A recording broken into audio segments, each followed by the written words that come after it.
Hi, this is Thad with Kitchen Back Global Partners and Cab Software, and welcome to the Adventure Channel today. We're really excited about the subject we're going to be talking about, which is partnership integration, KPIs, and then also financials. Like I said, we got some good content to review today, and we're also very fortunate to have two lovely guests. One of them, for his first time here, is Isaac Anderson from One Source Cabinets out in Arizona. Thanks for joining us today, Isaac. Thanks for having me. And, one of our veterans who've been on like a lot of these because I've got compromising pictures of them is Rodney Seppala from Triumph Interior. So thanks for joining us. Good to be here today. Excited. Yeah, one thing before we get started, I wanted to apologize a little bit. I have a temporary insert in my mouth, and I have a tendency to lisp a little bit. And, Rodney and Isaac, being the very sensitive guys, have taken a liking to calling me the lisper, which it really is not right. But, hey, look, you got to deal with these guys, what you got to deal with. So anyway, we're going to have a good time today, and thanks again for joining us. The first subject that we're going to talk about is the partnership integration. I think it's going to be very powerful in the future in how companies are going to operate. They are going to become very connected through communication and technology, also core values, vision. I think in the last blog, I just mentioned that, if someone can go into like Traction or whatever, make their company really good. But the fact of the matter is there's a whole lot of other companies that you're partnered with that if you are not having you don't have a really tight relationship, they're going to have an impact on their customers' experience, bottom line. And so that's why it's so imperative that they have to start working together closely like you've never seen before. I've heard a lot of people say it's impossible to do that. Like you've got all these silo businesses, but you look like at the automobile industry and every one of their suppliers are in those meetings and they're doing everything they can to make it more efficient. So anyway, I think that's the way things are going to go in the kitchen and bath business.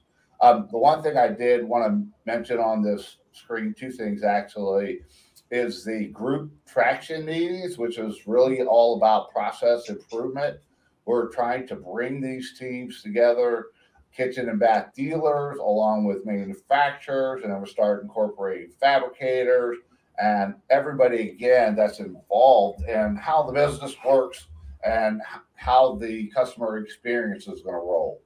So with that said, I'd like to turn it over to, let's start with Rodney and get his thoughts about, is this possible? Is this going to be a big advantage for companies moving forward? Do you just think that people are going to, like, at the end of the day, yeah, it sounds real good, but we're not ready to make that step, which is a meaningful step because you're going to be sharing a lot of things internally about your business with other ones you typically haven't, and things that they haven't shared either. So, Rodney, what are your thoughts about this? Yeah, I got to be honest. When I first heard about this from you, Thad, I was like, I don't know if it's going to work. Like, people are going to be too close to the chest and all that. And I've been on other group traction meetings, but it wasn't with the same industry. So I'm super excited about the idea of having all cabinet people all in the same room, sharing ideas, sharing problems, having like this camaraderie going. I think it's going to be awesome because we'll be able to create some energy and have some synergy based off of it. And, studies show that the number one thing somebody wants in a job is personal growth. So like, if we're all getting in a group together and challenging each other to be better, like how exciting is that? That's so cool. Yeah. I mean, you're absolutely right. One of the things about it too, like I was mentioning, like these group have 7 people in there and there's like 5 kitchen and bath dealers. And we've always talked about the speed of change of how things are going to continue to accelerate.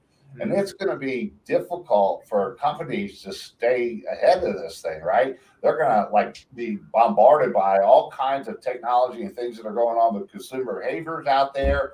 And being able to meet on a regular basis with other dealers and manufacturers, everybody out there is experiencing different things and gathering information from different standpoints that they can bring to these meetings and share with the group. So it's like, this group learning session that's going on that, I think is, again, going to be absolutely, something that companies are going to need to do if they want to be successful in the future. So now I'm going to go ahead and turn it over to my man, Isaac, out in the warm state of Arizona, and get his thoughts about it.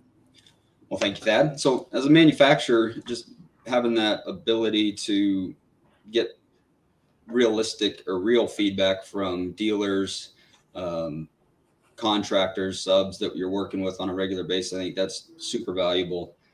Just creating clarity in the process, where I think a lot of that's lacking. Just from our point of view, I see a lot of roadblocks come up where our customers have a tough time, even though as a manufacturer, you have the ability to do a lot of things internally and build just whatever you want to. But at the end of the day, what provides value to the customer is where the demand is.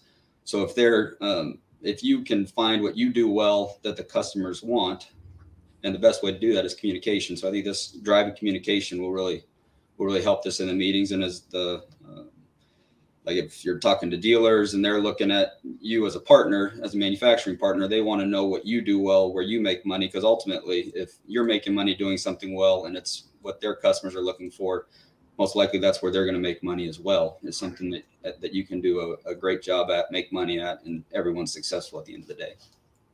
Yeah, I mean, one of the things that I'm always encouraging dealers to do is really help. Some of the remodelers, they're like small businesses that are out there, and they're really, their expertise lies in, the skill sets of what they do, which they're great at. But there's other things in the business that we need to help them with, in like their marketing and how they go to market, how they take market share. And that's all about that partnership. This applies to custom builders too. Like if you've got, 5 custom builders you do business with and they want to grow, then there's ways that you can work together to help them get to their goals, which in turn is going to help you get to your goals. The other thing is, like, I have a company down in Florida right now, and they just recently had a big meeting with all their subcontractors, and great things came from it. Like what they needed, like what their goal was as far as their brand and how customers were going to see this company. And then also they heard back from the subcontractors and things that the kitchen and bath dealer could do to help make their lives better. So it was really, this kind of integrated communication that was going on. And this is the first step. I mean, you can imagine after you've had 3 or 4 of these meetings and good communication, throughout, that everybody kind of gets it. They're all on the same page. And that, that's a wonderful thing, because incredible things can happen when you build that camaraderie and teams. So I'll, I'm not going to pick anybody. So Rodney or Isaac, whoever wants to start adding stuff, so I can shut up. Yeah. So I have a question. I'm wondering, like, what type of questions do you guys think somebody should ask to know if you align with a company or a partner, to know if you have similar core values or vision or aligning visions? So do you have like a few questions that you think would be good to ask for people, so like, all right, we're a good fit together? Yeah. I think you want to answer it. I'll go. I'll take it real quick. So I think one of the things that you want to sit down and talk to them about is, most likely they don't have core values. They may, right? But I don't see it that often already out there. Or if they have a vision statement, they like put it together 10 years ago and then it went into a drawer somewhere. And the likelihood, I went to go visit a company one time that they had like 9 managers there. And I was like, what about your vision statement or mission statement? They're like, yeah, absolutely. We got one. Yeah, they're really proud. And I was like, okay, what is it? And no one in the room could answer what it was. And so we got to start working with them, understanding like, here's what ours are. But we also want to understand what your values are and what you're trying to achieve. What's your vision? How do you see this thing growing? And if they're like, look, we just go out there and do installation, then we move on to the next job. Then they're like, okay, well, we really want to work closely with people and grow together, like be on the same page. I think you're going to start getting a feel for whether they're going to be a good partner for you. And this is going to come down to the manufacturers you use too. Like I know through this whole episode that's happened like over the last 9 months, a year, whatever, like some of the reactions from some of these manufacturers, you just have to shake your head and you're like, what in the world is going on? Like what happened to like us? Like we've lost communication, we've lost confidence in them. And we have to take a hard look at our partners to make sure we have the right one, that they have the similar culture that you do as a team. Because if they don't and they're off like in their own world over there and it's not on the same page, you're going to really struggle, partnering with these people and how you can get better. So I think, please, sir. Yeah, I think just kind of tying into that, I think that not so much a question, but just the fact that a partner is willing to engage in the first place. I think that's just such a big step and going to be just such a huge roadblock is going to be that, is that person going to be ready to make that type of commitment to that customer vendor relationship and that B2B relationship, especially. So I think that's going to be one of the big hurdles to jump. Even, that let's call it a dating pool will be pretty shallow of people willing to even just make that investment of time and energy into that process. So that's going to be one of the biggest hurdles to climb. I think it's going to it'll gain traction as it moves forward, but I think it's going to be a hurdle at first to get people to get out of the mindset of sitting in their own tunnel, basically with that funnel vision, and then trying to branch out into thinking outside the box. Yep, that is. I mean, I've never heard anybody tell me this, but I'll just throw this out there.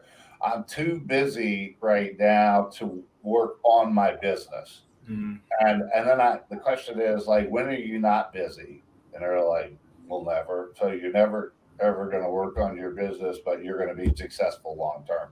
But it's them getting their head around it, right? Like you have to. I think in some respects, you have to kind of sell all the advantages to these people. It's like trying to land a builder or something. Like you got to come to the party with something that they see as a lot of value and worth their time to get engaged in. We have to get a good program together. Say, hey, this is what we're going to do. This is what we're going to achieve. We both want to grow together and be successful. And if they're just like, yeah, whatever, then hey, you probably need to still use them right then, but it's also time to start looking for somebody that has that type of mindset. Yeah. And to ensure and I think maybe on the question side, making sure they've got internal buy-in throughout their infrastructure, so they're not just flying solo into that type of commitment either. Is it something that you've already sold internally that you've got that commitment to take on that challenge to improve, or is it something that just one person in the entity is embracing and everybody else is maybe either in the dark on it, or they don't have the buy-in to really be a solid partner in the process? Yeah, I mean, that if it's just the leader that's involved in this and this doesn't spread throughout their organization, it's not going to mean anything. Like there's a lot of leaders out there that kind of like, well, they just go do their jobs. And if anybody has read anything about the Great Resignation, where 4.2 million people resigned from their jobs in August, you can already see this migration taking place from where they work at a company that just treats maybe the employees like, okay, here's what you do. You come in and you do your work and that's it, right? But that's not what people are looking for. they're looking for someone coming to them and listening to ideas that they have. They're the ones that are doing that work every day. Like, if you're going to improve processes, I don't know, it might be crazy to go to the people that actually do those processes every day and find out like how they can become better. And that's another mindset change too. That top down leadership has got to go. You can't, people won't embrace it. And the thing about it is, you have to understand there will be companies that are doing that out there, and you may experience a lot of turnover if you don't make this move with your company. I guarantee you, this great resignation thing that's going on right now is not going to like, okay, it dissipates like in 3 or 4 or 5 months.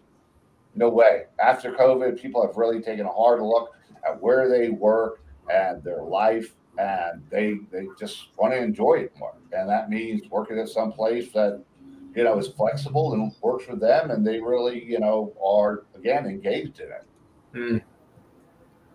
That's a good point. I heard of a manufacturer that is going to 2 shifts, 12-hour shifts.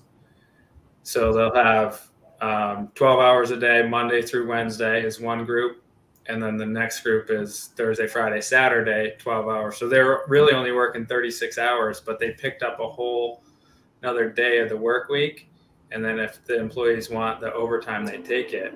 But I thought it was a really good creative way to give that flexibility. It's like, that's pretty cool. 3-day work week. Wow. And then if you want to work on Thursday, you can. And can you imagine like those people that show up to work on Thursday, they made the choice to be there for the extra hours, and they're excited to be there. And like that just, I'm sure it's just spawning this really cool culture and vibe going on in the company. So. Yeah. And you know the challenge companies have right now, especially manufacturers, they're bringing in like their sales reps to work the floor. Yeah. I mean, that's pretty scary. But should I be? I think that's a great example of someone like, again, like looking at it in a different way. And the good thing is he probably won't experience very much turnover because it's probably something they really like. And as they grow, like I said, that company is going to be attractive to other workers out there. Hey, how would you like to have this kind of schedule? They'd be like, oh man, that would be awesome. Guess what? Off they go. And then someone standing there like, wow, where's all our people? So did you guys have any other thoughts or comments on this first subject that we talked about? I think that covered most of my topics on it. Yeah, we're good. I'll just leave you with this on that one. You know, I had put out there about the 1980 Olympic team, the hockey team that won gold. That was really 1,000 to 1. And just listening to Herb Brooks saying, you know, it's not that you didn't have enough good players. It's, you didn't work as a team. You know, and when we look at a team, there's definitely the internal team. Now that's going to have to also expand to the external team. And if you're looking to compete with somebody and they have an internal team that works together really well and an external team, I wonder who's going to win that match. Yeah. No, you're totally right. Is when we're, as a dealer, when we're selling a kitchen, we have to rely on our manufacturer. And if they're telling me, you know, this lead time is X day, I have to know that I can trust that. So we have to look at them like they're our teammates, as if they're in our own building almost, of like, I can go over there and talk to them to make sure we're going to deliver on this, because if we don't deliver on it, then we're both losing out on the business. Right. You know, one thing that would be interesting is when, a cabinet rep is coming in, he wants to sell his line of cabinets, or whoever you're talking to, and you ask the question like, so we want to partner with companies that are similar like ours. So can you share your core values with us as a company? You know what you're going to get, right? Yeah. Let me look at the back of my business card to see if we have them written there. Right. Yeah. I mean, like, how often do they look at them? You've got to talk about that stuff on a regular basis, so it becomes ingrained in your culture. Yeah. Yeah. we're discussing with our team right now, the sales team, to create that part of our sales script to integrate our core values at some point. A little bit, not obviously not right up in front in the sales script, but midway or towards the end of it, where we actually discuss our core values very briefly, but at least so the customer knows who they're dealing with and what they can expect from that side of things. I think that's great. That's awesome, Rodney. I mean, I think if I was a customer and you were sharing your core values, I'd be like, wow, this company took the time to do this. And then also mention, like, everybody in our company knows what our core values are. Yeah. At first you might be like, well, that's annoying. But then you might be like, I'll probably do business with them anyway, because they at least talk about it. Yeah, like you said, you're not going to spend a lot of time on it, but just say, hey, you know, if you really want to kind of understand our company, you can look to our core values. I think that kind of tells the story, and all of our people are very engaged in it. Yeah. I think that would be something different from the guy down the street, right? That is going to, I think, you know, it's all about building that trust and stuff, right? And confidence. Yeah. I think that's a great way to do it. Yeah, really personalize it. You mentioned a sales script. That's even a rarity in general for especially the kitchen and bath industry for retailers. I mean, it's dealers. Actually, I'm not sure I've run across many that promote that inside their org. So that's interesting. Yeah, it's something we're trying to. It's new to us to develop, but we've been kicking around for a couple of weeks, and now I'm like, man, we need this so bad, because everybody's kind of running around saying their own little things, and you're like, wait, what? You said that? Like, where did that come from? Yeah. Or the next time you're like, well, that was really good. Wow, like we should write that down. You know, so that's what we're trying to. It's like that teamwork thing. Yeah. So get all the designers, salespeople together, and say, let's get better together. Like, all right, you're the best salesperson. The brand has some consistency to it. Yeah.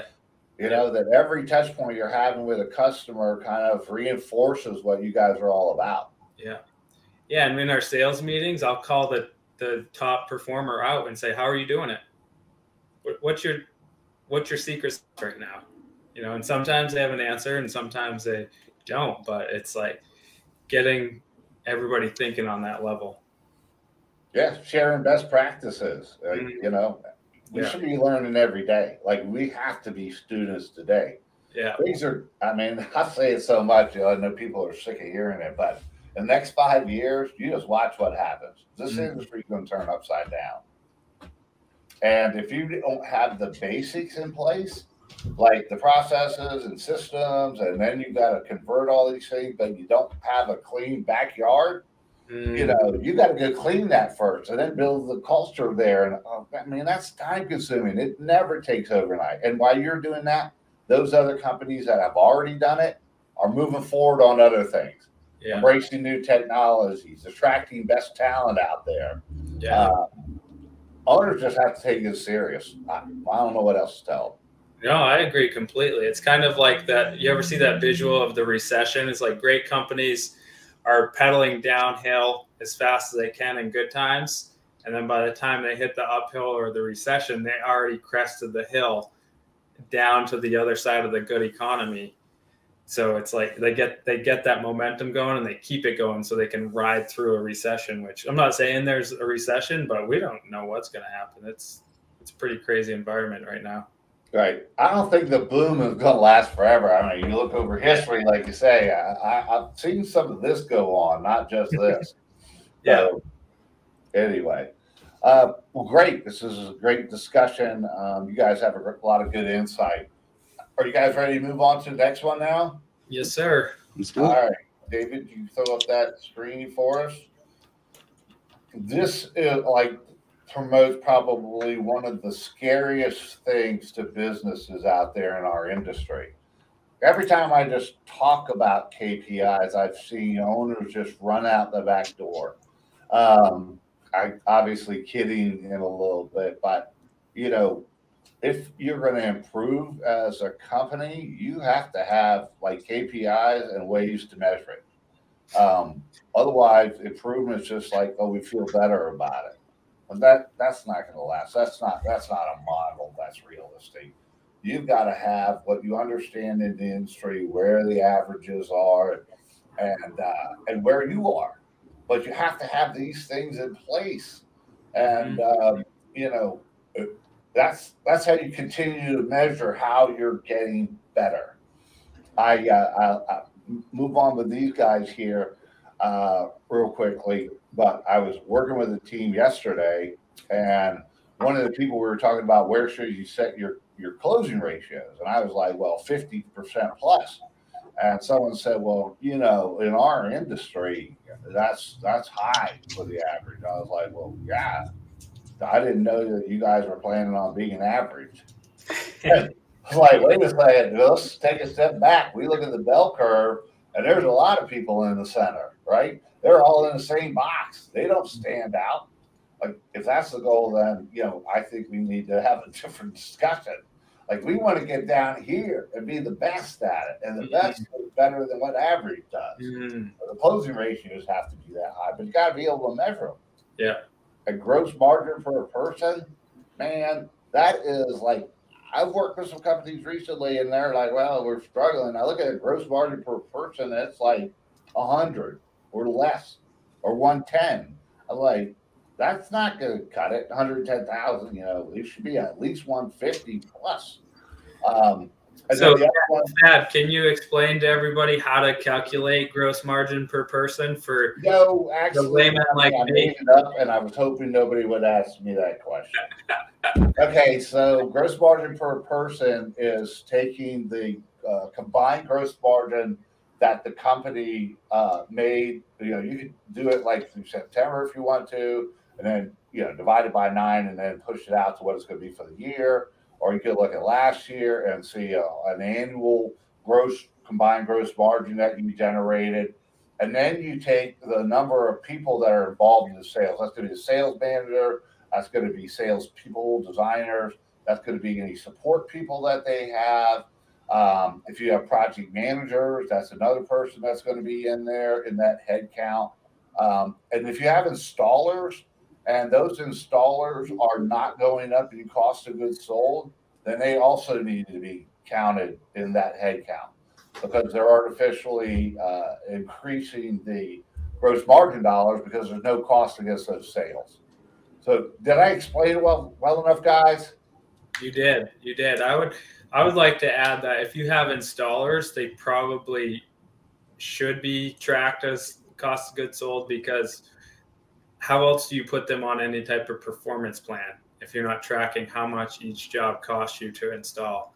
So like our installers, we have them on a performance plan. If you get the job done on time and it's done right, boom, you automatically, that job and that amount of money that you just installed goes into a performance plan program that, you know, then we cut a check at the end of every month for those jobs completed and paid for.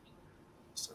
Yeah, and to your point, Rodney, go ahead. I think I was just going to say to Rodney's point there with and the cost of goods for your KPIs, like for us as a manufacturer, but we're also vertically integrated, so we've got installation and the sales side. So I mean, outside of just sales to dealers, we also have contractors and consumers. So we've got to look at it as our sales to margin ratio, plus you've got, you know, we break it up in our manufacturing side of labor hours to cabinet units and different KPIs that we assign to that.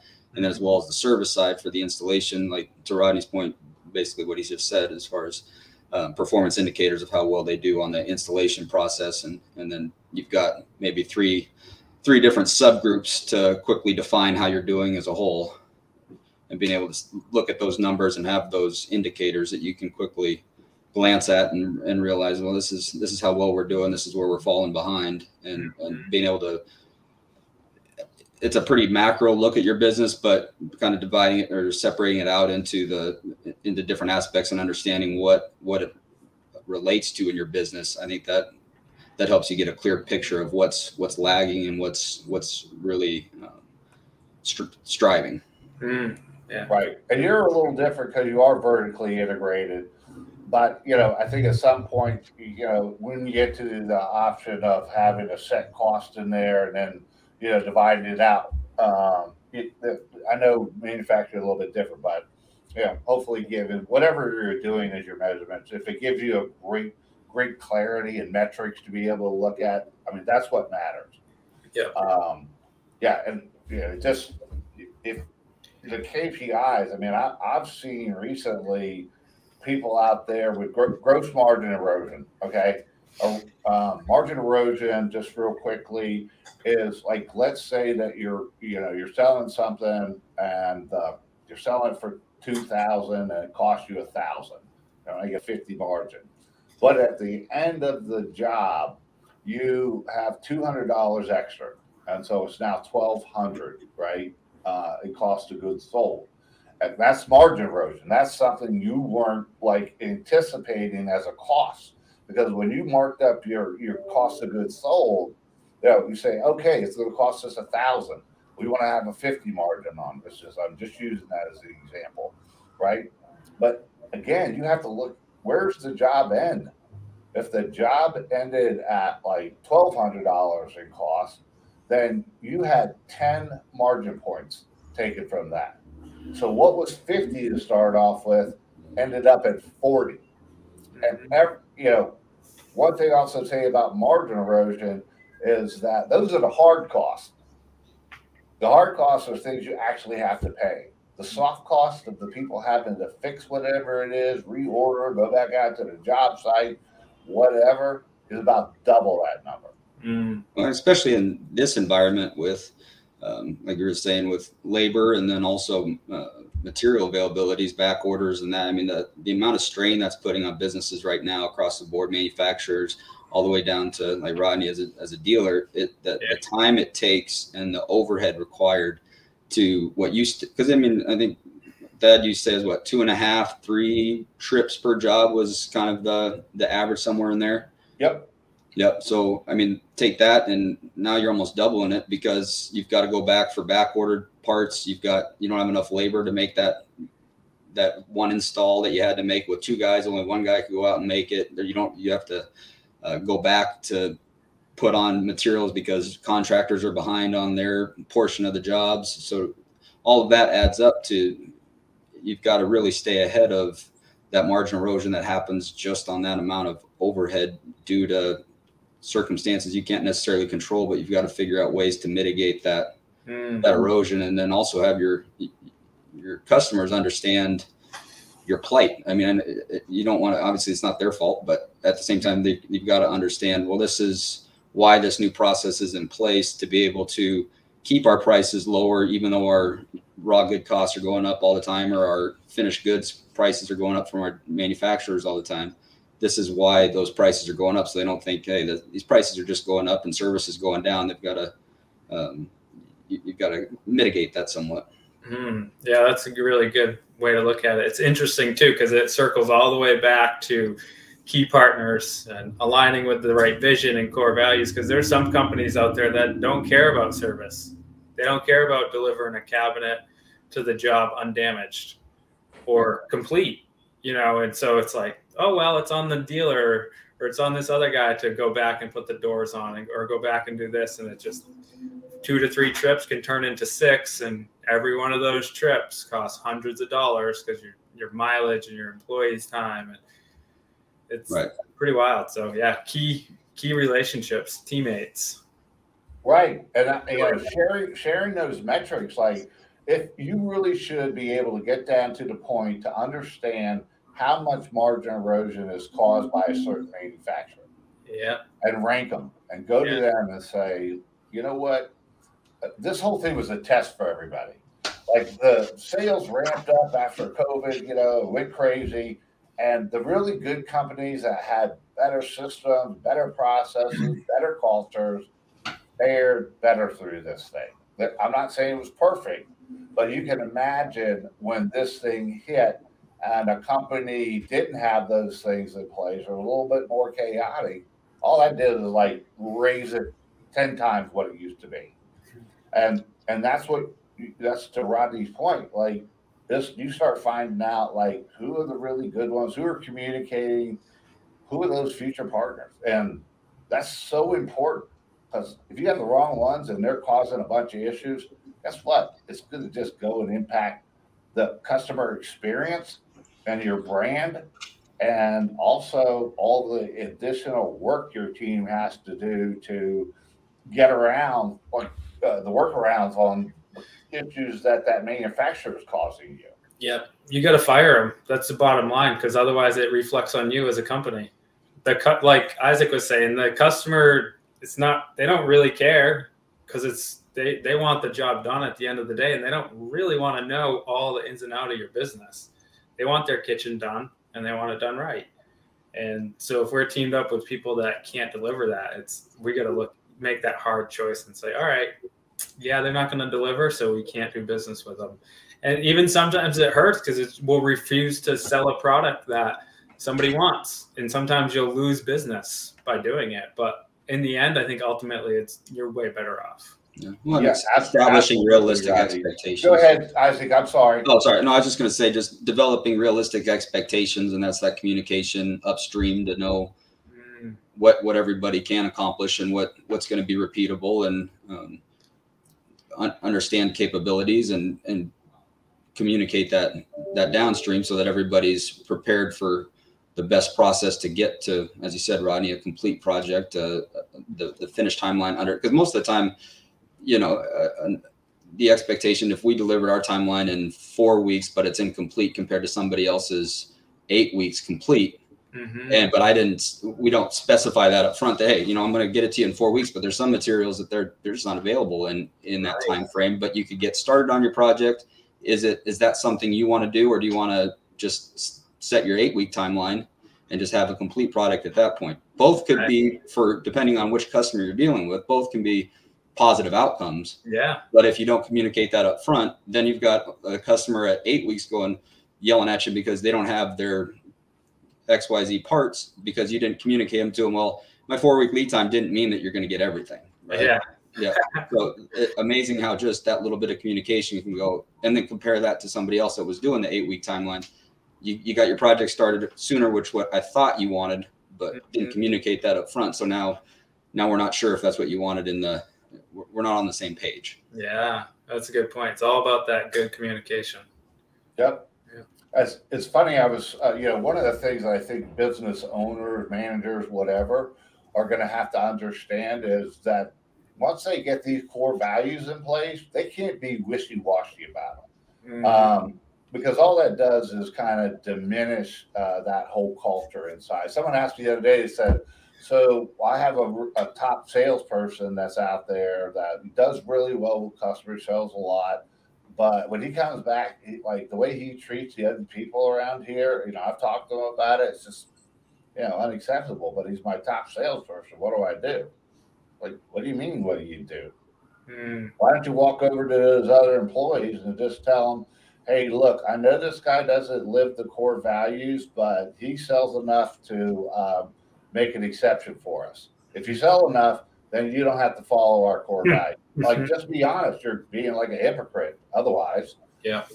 And they have to stick to that. Because, like you said, look, you may have a little downturn, and I'm not saying you're going to let them go that day, but you better be planning to get somebody else in place. Yeah. Because you can't face those other people and keep telling them that's what you're about and then not live it. And they see it. How much buy-in can you get from people when they see you saying one thing but doing another? Yeah, you got to hire and fire by your core values, right? Absolutely. And then that's where it becomes like a coaching process. If they're not right, we got to get them right or get them gone. So. Yep. And that doesn't take too long to figure out. It doesn't. I mean, it's not like a year. Like if they're going 3 months, 4 months, and they're batteries low, and they're still having, an issue picking up on what the culture is and, acting in the right way. I'm sure like people wait every time they get rid of somebody, then all their other workers like throw confetti up and they're all like, why did it take so long? And they're like, the big sigh. I got rid of them a year ago. Yeah. Customers are calling saying, oh, I wasn't going to tell you, but I saw him doing this. So you're like, why didn't somebody say it? You learn so much after they leave. You're like, oh, and you just kind of knew it anyway because you saw all the signals. And they just don't want to pull the trigger. Like, oh, I got to find somebody else. I got to hire them. I got to get them in here. I was like, the damage you're doing right now, keeping those people there, is immense. How are you going to learn, earn the trust back from your people when you let that drag out too long? What do you guys think is the root cause of like delaying firing somebody? I think it's just the fact that they're scared of trying. Oh, I'm going to have to hire somebody. I'm going to have to train them. I don't have time now. I'll address that problem when things slow down. And they never slow down. I mean, even if it's slow, you got to go out there and you got to get business. So I don't know this imaginary time that it's going to happen. You just have to make time to do it. Yeah. It's that important to your company and your business and your culture there. So And that's what they're going to have to start living by. They can't just, like I said earlier, I don't know if wishy-washy is the right word, but they need to take a steadfast approach when it comes to the core values. So everybody understands that's what it is. That's the only way they're going to have buy-in and trust it and see what you're doing to live those values. When they see that, they're all in. They see this like swerving thing out here, they're like, whatever. So, do you guys have any other thoughts or comments that you'd like to add? Isaac, you look like you have something to say. Yeah, I think you guys hit the nail on the head. I think we got it figured. Put the screw in the cabinet. That's right. I'm sorry? I said we put the screw in the cabinet. That's right. All right, cool. Why don't we move on to our next one, our next subject matter? And we're going to talk a little bit about P&Ls and financials and exit strategies. I know a lot of people are thinking about it right now. Everybody's favorite thing. Yeah, exactly. So this is just my idea of how a P&L should be set up. You can see that everything that's in the sales side, as far as categories are concerned, I just put a couple in there. I want to make it too big.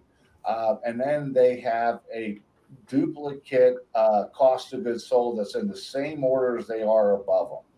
And the reason for this is that you have a clear understanding of your margins in every one of those categories.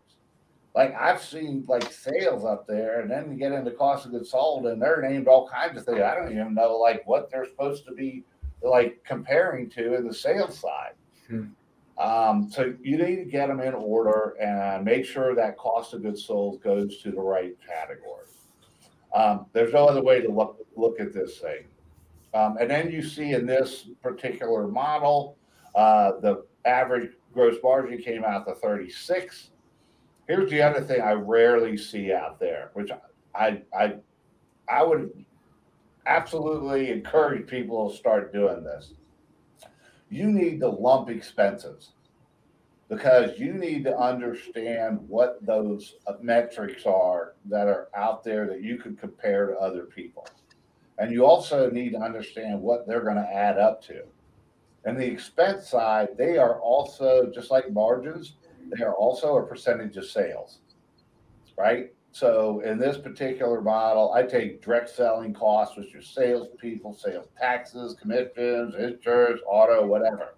And you can have all subcategories, but at the end of the day, you have to have a straightforward, this is our direct selling costs, and here's the percentage we're running. If you're running 18%, your total expenses are already way up there. I like to see it around 12 or less. I look at rent. You can't have your bricks and mortar too much. It's got to be 2% or less. You can see the other ones. I won't go through operations, technology. I put a little bit more in marketing now.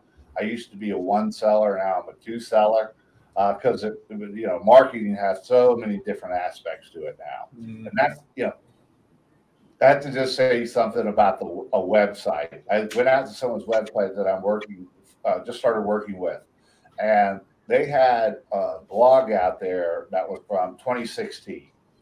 And I was like, whoa, dude. I was like, would you have something in your showroom that said, hey, we got an article for you to read, or, you know, something that's out there on the floor that's 5 years old, outdated. We're like, no, I wouldn't do that. Well, then why would you do it on your website? Everybody's going to someone's website to check it out if they're going to do business with it. Okay, go ahead. I was agreeing with you. Yeah, cool. Well, and this is where you can derive a lot of your KPIs from, right? So you're going to get a lot of your performance indicators out of your P&L and how you set it up, and being able to reference this to see what's performing, what's not performing. How you have technology and marketing broken up is what the money I'm putting towards marketing, does that number track with sales as they rise and fall? Does the amount of money I'm spending that as a percentage affect sales? Does it seem like there's causality there? Is it just a random number that no matter what I spend, it seems like sales just do what they want? Same thing with technology and rent. Is my online is my technology online? Is that whether it's a online shopping place or design sales through online strategies, or is it my showroom space? Do I have I increased my rent because I've got another showroom? Did that increase my sales, and did it do it proportionately to where I'm going to be making more at the bottom line at the end of the day? And there's a lot of decisions that can be made with a well organized P&L that when you, like you said, Thad, when you group it together in a lump that doesn't break it out to where you can see, you don't want it so detailed that you can't summarize the findings, but you don't want it so grouped together that you really can't find any clear indicator of what's going right or what's going wrong inside of your business. And I think there's a lot of wisdom with what you said about organizing it the right way. Totally. I think one thing I love looking at is I start with the question of like, how much do we want to make net profit? And then start working it backwards that way, which I think is a good question for everybody to ask, of like, how much money do you want to make? And you got to do a little bit of introspection to see like, okay, I want to make X amount, or do I want to make a little bit more so then I can also do this or that, and start with that. And sometimes it's scary to put that out there, because then you're kind of making a commitment to yourself that this is actually for real how much money I want to try to make next year or in 2 years or whatever that timeline might be. But then it really helps me dial back and care about the numbers, because I'm the type where I'm like, yeah, just give me the quick picture. I don't really want to know unless something's wrong. So that's why I like looking at the net profit and then adjusting things from there. So yeah, absolutely. And you know, having this as a guide, right? Because you know where your margins are going to run, hopefully, right? Yep. And if your margins are 29 or whatever, and your expenses are running 26, 27, you're going to have a 2 to 3% return, which moving forward isn't going to cut it. Right. Because, you know, what do you think one of the big reasons, especially now, that they need to have at least a 7 to 10 to 12 point gap between expenses and gross margin? Just because you got to invest in your business moving forward? Absolutely. Like your business is going to like turn into all kinds of different things. And if you don't have any money in the kitty to be able to afford to like make these changes within your organization where you're investing, right, it's just going to slow you down. Right. And you shouldn't be making a return like that. Something's wrong with that model. And when you do the grouping, a lot of times it starts sticking its head out. Yeah. Like, wait a second, like, why is this so high? Yeah, I think another thought to think of is like, how do you actually make more money?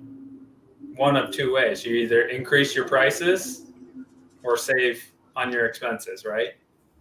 So sell more or save more. It's like kind of a simple concept, but there's so much with these kitchen and bath industries, like we were talking about the other day, is that sometimes we love it and we all get like that hero mentality. We want to come in, save the day. I'm the only one that knows how to do this. Rah, rah, go me. And then you look and you're like, wow, there's just not a lot of systems here. Well, so sometimes we love that, but there's always like, all right, let's look at this in a structure or system way. Okay, if we increase prices, this is how much we might make. How much are we going to lose the customers if we increase prices? And obviously the expense side of things is you can drill down in a lot of different areas of how much are we spending on this or that. But yeah.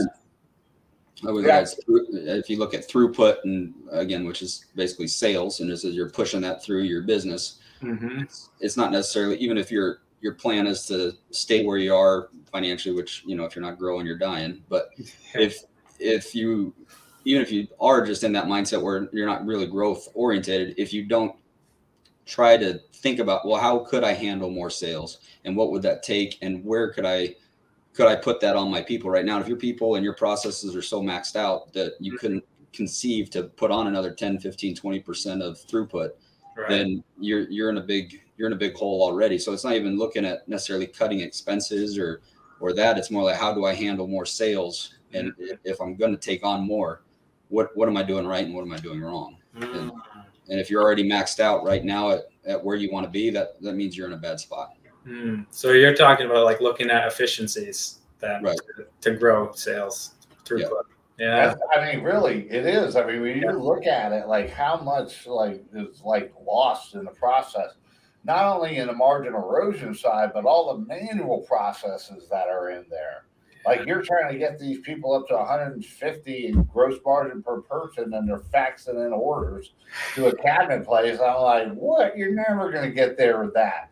I mean, you have to have processes and systems. What's wrong with a fax machine? Right. What's the noise that those things make? I can't make it. Right. And so, you know, we talk about that talent grab. This is related to that because if you can make things more efficient and like people can generate more gross margin per person out there, guess what? You can pay them more. Yeah. You know, if they're only growing, if they're only like at 110, you only have so much money you can spend in direct selling costs. Yeah. But if you build a program and a structure, like I said, systems and, you know, whatever processes, and they can now do in the same amount of time 175,000 gross margin per person. Right? You can, like, their compensation and what they can do, and I guess, you know, it takes away from all the stress because it's not just manual stuff that goes wrong all the time, and you will bring good people to your company. People will want to work in that. Yep, definitely. So for the financials, you guys were talking about it. You know, that's the backbone of this thing. Like you have to structure these things so you can keep an eye on them and kind of work through your 2 or 3 year plan of where you're going to get, and you know, make sure that you're investing in the right things and working on the right things to grow that number. I know we're getting a little bit towards the end, and if you look down, I don't think I mentioned the formula down there, but you're taking that 36 margin percentage, and then you're minusing the expenses, which are 26, and that gives you a 10% return on sales, which, you know, if you have 2 million in sales, that means you're going to drop 200,000 to the bottom line. And, you know, like I said, if you're at 2 or 3, you got to figure out how to get a 6 next year. And then the following year, you got to figure out how to get to a 9 or whatever it is. But it's really important that you start focusing on that. Otherwise, you know, you could be left behind in the future. There's going to be a considerable amount of consolidation. One of the other things that we had on there, guys, was exit strategies. There are a lot of sunsetting owners in the kitchen and bath business. I've been to like the shows or whatever, and they're trying to figure out, like someone told me one time, it's like, oh my God, this guy I know, he actually sold his kitchen and bath business. And it was like such a surprise that someone would actually buy it. And like, what's the value of it? Like, how well is that company being run? There are lots of companies out there right now that are looking to grow, and they want to do it through acquisition. you know, because they don't want to go into a market and find people, find partners, whatever.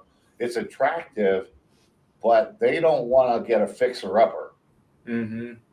I mean, who has time for a fixer-upper where you're going to have to let half the staff go? They don't have a good culture. They don't have this. They don't like, they show you the P&L and you're like, what in God's name is this, right? Yeah. So, you know, if they want to sell, they really got to get their house clean. Mm. Like this in 3 years or 5 years, and they want to attract someone come in and they want a higher valuation, yeah, they got to do it now. Either A, no one wants to buy them, or they're going to buy it in a fire sale, right? Or they're just going to close the doors, or they're going to start working hard to. You have two choices. You're working towards selling your business, right? You've got an acquisition, whatever, on the plan for the next 3 to 5 years, or whatever that number is, or the second option is that, you know, you want to grow. You want to be the ones that is acquiring other businesses. Mm-hmm. If that's what you want to do, you know, you can make yourself a better business and just stay within that footprint, which is fine. Yeah. You know, I don't understand it, but hey, whatever. I'm just kidding. I told Rodney earlier, like when I hear people say, well, we don't want to grow, we're the right size. I'm like, I'm sorry. You know, I'm deaf in one ear. I didn't hear. What was that again? I'm just kidding. It's okay if you've got a certain size and you're happy and the business runs well and you can make it through the future because you're changing things. You have to do that. You just can't sit in that same box you're in now because other people are going to be moving forward. Next thing you know, 2 of your people just left, your best ones. Yeah. And my experience with that, I'll share with everybody, is like I was in a position where I was feeling stressed. I was comfortable, but I didn't see how to get from point A to point B. So I got with my coach. We did some traction stuff, and now I'm at a point where I want to grow, but I want to grow in a way that doesn't cause extra stress. So we're always looking at systems, processes, efficiencies, all the way down to even a hiring process, sales scripts, that kind of stuff. And it's brought back the excitement in the business because I get to work on those creative elements of it, of creating something. And, you know, we're moving forward in a good direction. And it's not just growth for the sake of growth. Like, we don't want to be chasing our tails trying to earn a dollar, you know? Right. I mean, that's no fun. Yeah. Nobody wants to work for you if that's what you're doing either. They're like, right. Okay, I see what's happening here. I'm out. So yeah, like this place doesn't have like any direction or clarity or whatever. Like they're all running around like banshees. Like, you know, they should want to be the boss, not scared to be the boss. I'm living in that right now with the company I'm in. Yeah. But you bring up an excellent point, Rodney. One of them, and I know we're going to be closing out here in a couple minutes, is that once you get these processes and systems in place and people come on board and you have like the training plan together to get them up to speed instead of just like, you know, half whatever in it to like get them there. Yeah, that just makes delays and them getting to be productive. It's frustrating for them. But if you're really, like you said, getting creative, what's the best way that we can get these people up to speed so we're not just putting them in a sink or swim situation? We have a plan to help them or provide all the tools they need to be successful. Yep. You're investing in them. Oh, totally. Totally. When last time we hired a new salesperson, the question became, how quickly can we train in a new salesperson? And before the common thought was, well, it takes years. There's some truth to that. But if we took that approach, we wouldn't have been systematized like we had been in the past. So we spent, you know, a week, 2 weeks right now to, here's your training process. And it was a 2-month process. And the guy came to me after we trained him, and he said, this was the hardest thing I've done in my life, but it was the most rewarding thing I've ever done in my life. And, you know, he was off and running after that. And it's like in 6 months, we were getting results out of him that we didn't really expect for over a year in the past. So it's worth the time invested for sure. Absolutely. Like you said earlier before this thing started, you lose somebody and the cost to the company, this is just like real cost, is like 2.5 times what you paid them. And that doesn't even count the brand damage and then the delays of going out and hiring. So, it's just, it's not a good way to go. Yeah. You got to be able to hold on to your people. Is there anything else on the P&Ls or exit strategies that you guys have been thinking about that we should bring up before we close out? Not off the top of my head. One thing I thought was, the comment or the quote, you build a business to sell it and then you keep it. So for the people that aren't looking for an exit strategy, it's kind of the same exact philosophy. You want to build your business, you want to systematize it so you could sell it and then you keep it. So you don't have all those headaches. Right. It's like selling a house. You don't know when you're going to sell it, but if you're not taking care of it and it's like in shambles and then you decide that you want to sell it, then you got a lot of work fixing it up to like get a real evaluation on it, like for what it's worth. Otherwise, they're going to pay for what they see, So you got to start early in that game. Yeah. Thank you. That was great. Anything else, guys? Oh, I'm good. I'm just going to real quickly. Do we have a slide for what we're going to be doing in the upcoming ones, or just say it? So next month, I believe we have vertical integration and how those models are going to impact the kitchen and bath business. The following one, I think we have virtual. Actually, that's in January. Augmented reality and like what that's going to do. That's going to end up like having incredible impact on us. And then the other one is like the talent grab. Like people need to start planning on what that team is going to look like for the future, what skill sets that they're going to have, like how they're going to be able to attract people, keep people. It's got to happen, because you lose them, you're going to be in deep doo-doo, so you don't want to go there. Anyway, any closing words for you guys?